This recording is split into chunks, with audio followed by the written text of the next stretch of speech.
itu hendaklah torang semua datang kepada Tuhan, undangan Tuhan yang so pasti di dalamnya torang akan menikmati kebahagiaan.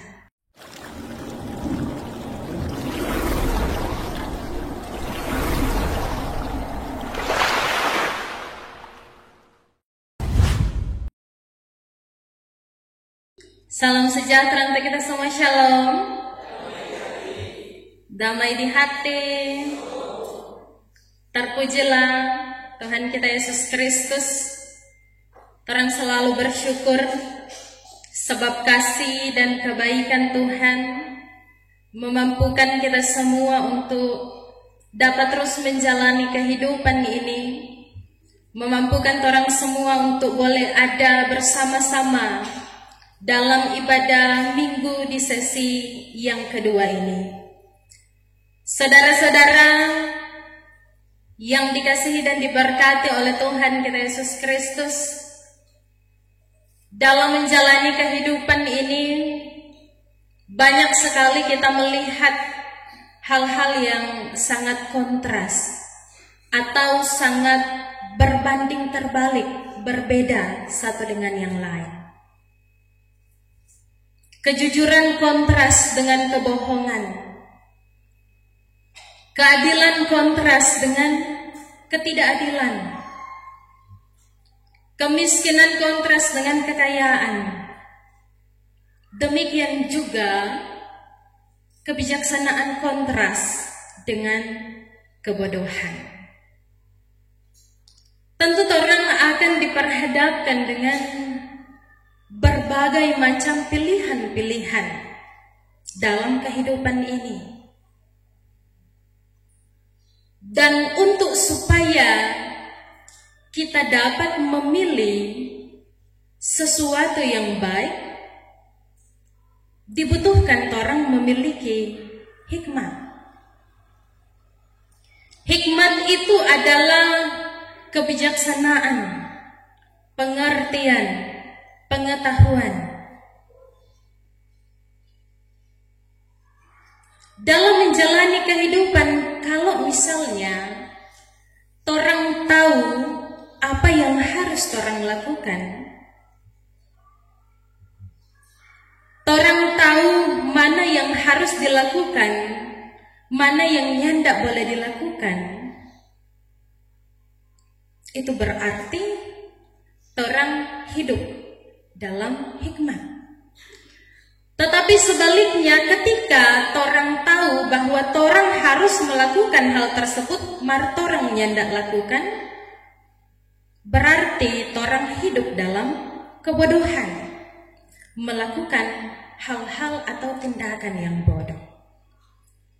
Kitab Amsal juga dikenal sebagai kitab hikmat yang Salomo sebagai penulis utamanya, dan tujuannya dapat kita baca dalam Amsal 1 ayat 2 sampai dengan 4. Di situ dikatakan untuk mengetahui hikmat dan didikan, untuk mengerti kata-kata yang bermakna, untuk menerima didikan yang menjadikan pandai, yakni kebenaran, keadilan dan kejujuran, untuk memberikan kecerdasan kepada orang yang tak berpengalaman, dan pengetahuan serta kebijaksanaan kepada orang muda. Saudara-saudara, hikmat sangat kita butuhkan agar supaya orang dapat mengerti segala hal. Orang membutuhkan hikmat agar supaya orang dapat memahami hal-hal yang terjadi dalam kehidupan kita. Terlebih orang membutuhkan hikmat agar supaya orang mampu untuk menyelami pikiran Allah dan mengetahui kehendaknya dalam kehidupan kita manusia. Dalam bacaan kita di saat ini terlihat perbedaan yang sangat kontras antara perempuan yang hidup dalam kebijaksanaan dan perempuan yang hidup dalam kebodohan. Dikatakan perempuan yang bijaksana, dia mandiri, dia dapat melakukan segala sesuatu dengan sendirinya. Dia mampu untuk membangun rumah dengan 7 pilar atau tiang. Dia bertenak dan dia menyembelih lembu sendiri, kemudian dimasak di dalam dapurnya sendiri. Dia bisa meracik anggur dengan rempah-rempah dan kemudian mempersiapkan meja untuk kemudian disajikan kepada tamu-tamu yang nantinya akan dia undang. Berbeda dengan perempuan yang hidup dalam kebodohan. Bahkan air yang disajikannya adalah air curian. Makanan-makanan yang disajikannya juga adalah makanan yang dicuri, sebab dikatakan itu dimakan secara diam-diam. Ketika mereka mengundang orang, mereka berdiri di tempat-tempat tinggi di kota. Undangan mereka sama kepada orang-orang yang tidak berpengalaman dan tidak berakal budi. Perempuan yang bijaksana ini bertanggung jawab atas apa yang dia sajikan bagi tamu undangannya. Ketika tamu undangannya datang memakan makanan yang disajikannya, mereka akan memperoleh kehidupan. Tetapi berbeda dengan perempuan yang bodoh ini. Ketika mereka yang terundang memakan makanannya, yang mungkin memang nikmat, tetapi pada akhirnya itu akan membawa mereka pada kebinasaan.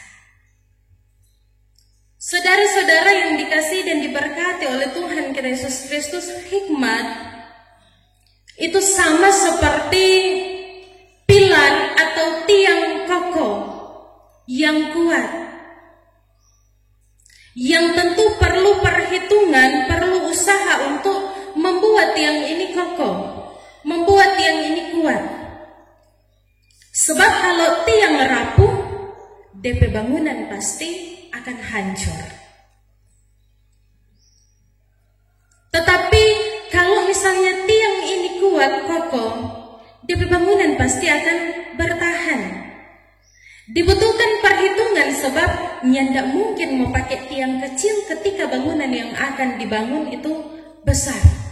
Sebaliknya ndak mungkin mau pakai tiang yang besar sekali ketika bangunan yang akan dibangun itu kecil. Jadi semua harus sesuai.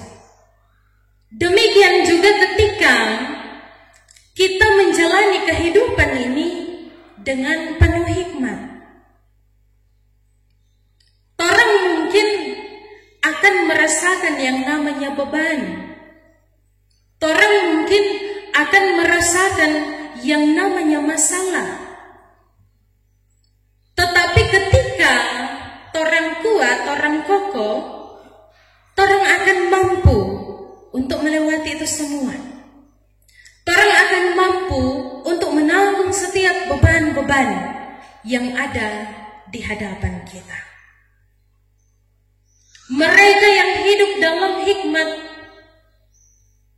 adalah orang-orang yang memiliki pengetahuan, yang hidup dalam pengertian, yang dalam hidupnya dia mau hidup takut akan Tuhan agar supaya apa yang dia lakukan itu dapat sesuai dengan apa yang diperintahkan oleh Tuhan. Saudara-saudara, bacaan kita di saat ini dengan dua karakter yang dimiliki oleh perempuan-perempuan ini juga menyadarkan kita bahwa memang dalam kehidupan ini ada pilihan-pilihan yang harus orang pilih. Orang yang berhikmat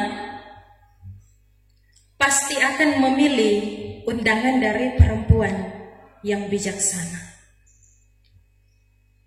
Sekalipun mungkin kebodohan akan datang untuk mencobai, untuk mengganggu, maka kalau orang itu berhikmat, dia akan tetap pada pendirian, teguh pada apa yang dia percaya.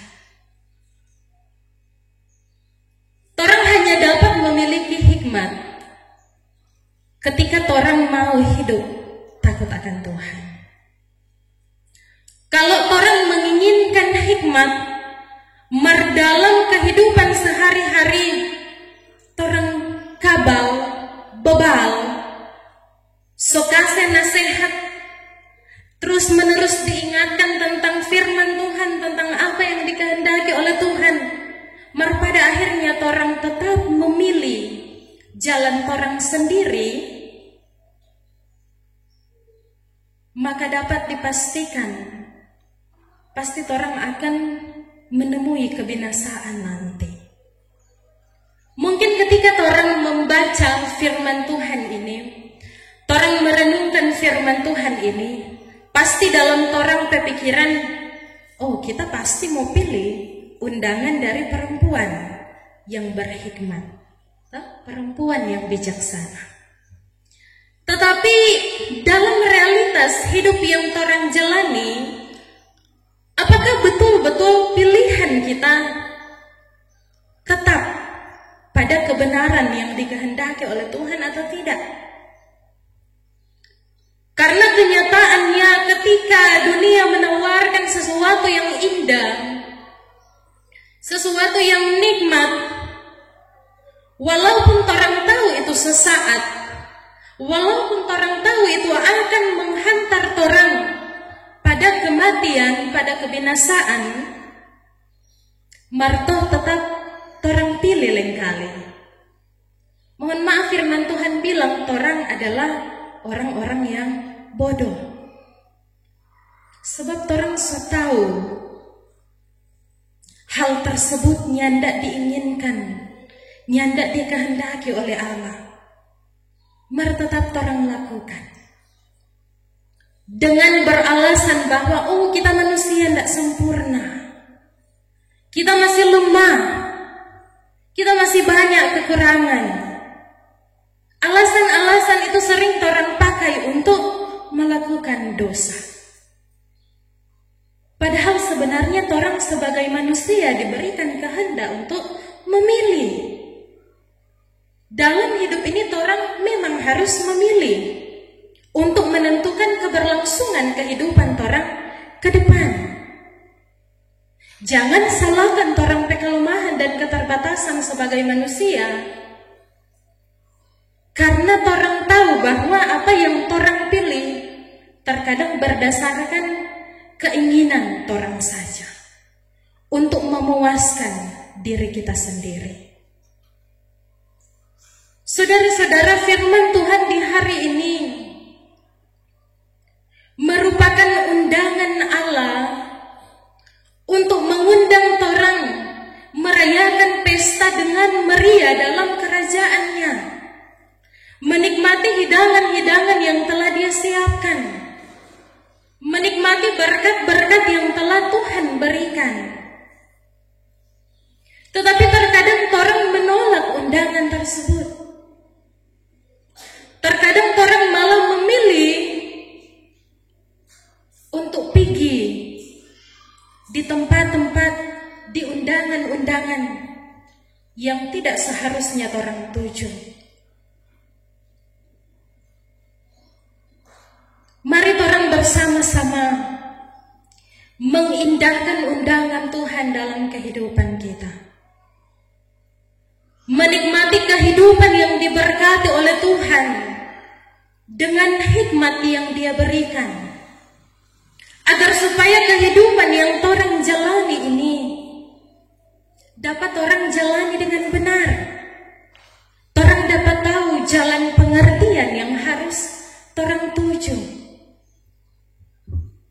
Tuhan Allah begitu mengasihi kehidupan kita umat manusia, sehingga Dia selalu menyediakan pilihan-pilihan bagi orang. Tinggal dari diri orang sendiri. Apakah pilihan orang tetap kepada Allah atau sebaliknya, kepada dunia yang menyesatkan? Ketika orang mau hidup takut akan Tuhan, maka hikmat Allah pasti akan menyertai dan memberkati kita dalam perjalanan kehidupan yang orang jalani. Tidak ada yang bilang bahwa hidup ini akan mulus-mulus.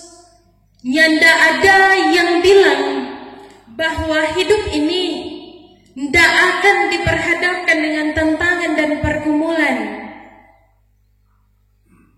Tetapi selalu diingatkan bagi orang, dalam setiap apapun kondisi keadaan, musim yang diizinkan untuk orang alami dan nikmati, di dalamnya Tuhan selalu menyertai kita.